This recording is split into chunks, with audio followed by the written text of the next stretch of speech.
it was kind of surreal. I had not met any of those women. Obviously, we knew each other's names. That's not true. I had met Beth Ferrier. She's also a Denver, she lives in Denver. So we had met, and the other ones I had spoken with on the phone, but this was a connection unlike any other. These were all people who knew the story and who believed the story, and we didn't have to explain ourselves to anybody there. It was a very unique experience. I can imagine.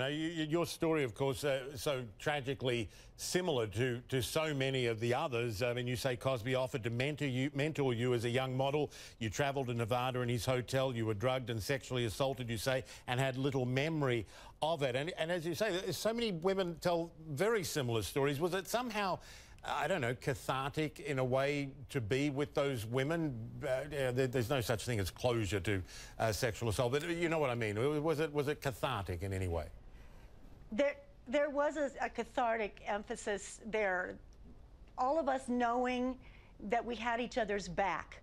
All of us knowing that we all understood the story. And I say cathartic for me. I won't speak for anyone else. That was how I felt about it. I think also we sensed that the momentum was building and that this was not just necessary. This wasn't about us anymore. This is about a bigger issue, or issues, actually. There's the issue of sexual assault in general, and there's the issue of the statute of limitations and how that needs to be changed. And we felt like the momentum was building. We sensed it, and that was the connection, that we were part of something much, much bigger that was finally getting rolling. I want to talk to you about the statute of limitations in a moment, but Cosby's attorney has called the spate of sexual assault accusations against him ridiculous, and says it defies common sense that so many people would have done nothing, reported nothing over so many years. Now, your account dates back to 1984. Explain to people why you did wait. I waited.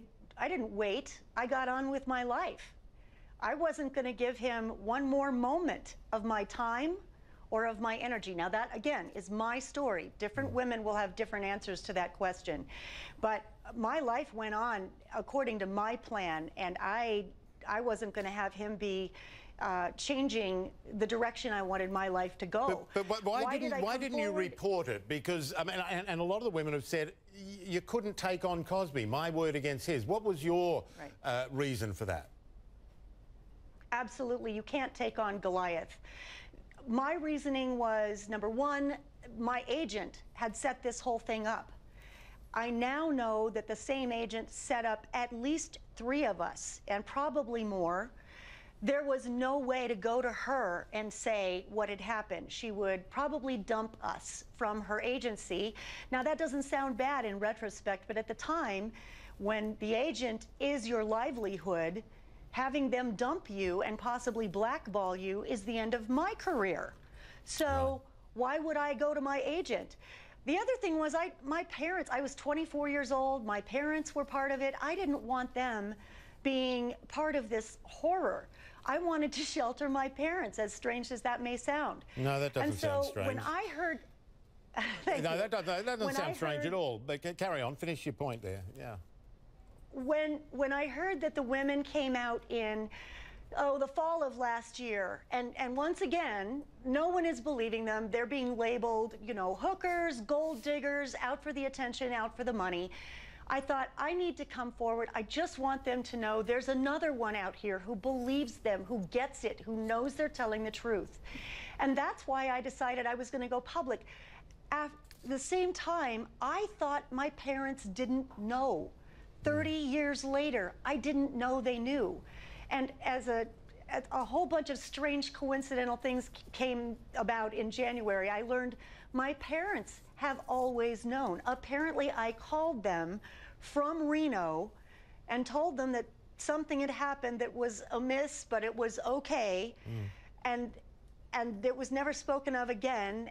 And I have no recollection of that call. And the impact of the drugs caused that vagueness that you didn't remember, I think, 4 days or a large part of 4 days. Now, we're talking about the statute of limitations, and it's an interesting thing in the United States. Every state is different, I think, when it comes to sexual assault. Some states have up to 15 years, I think, but there are some states with 3 years statutes of limitations, and so it's unlikely that there's going to be any criminal action, certainly when it comes to your case and many others. But he's been pretty much commercially, universally dumped. Is that enough for you? What do you want to see happen? I would like to see a broad sweep that would become nationwide. Right now, if nothing changes, this is a template for any other sick person out there on how to do a crime like this.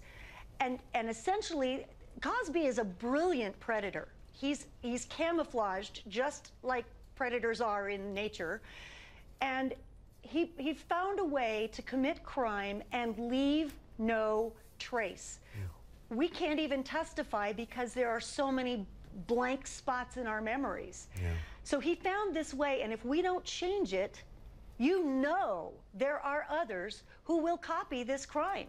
It has to be changed, and we have to get the word out to other victims that as soon as possible, get yourself to a police station, to a hospital, get a rape kit. If you are at all in doubt, get that kit. Get the testing done. If we had had DNA back when most of us were attacked, then we'd at least have that. But we have nothing. We have no DNA. Many of us have very sketchy memories. He left not a clue. My particular case happened outside of city limits. I don't even know where I was. So I couldn't call. It was before cell phones. I couldn't call. I had no car. I couldn't have gotten to a police station or a hospital if I tried. But there are others who were in the city, and there will be others. And if they will get themselves to a doctor and get that test, we can nail these people. And it can be a criminal offense, but they've got to have the evidence.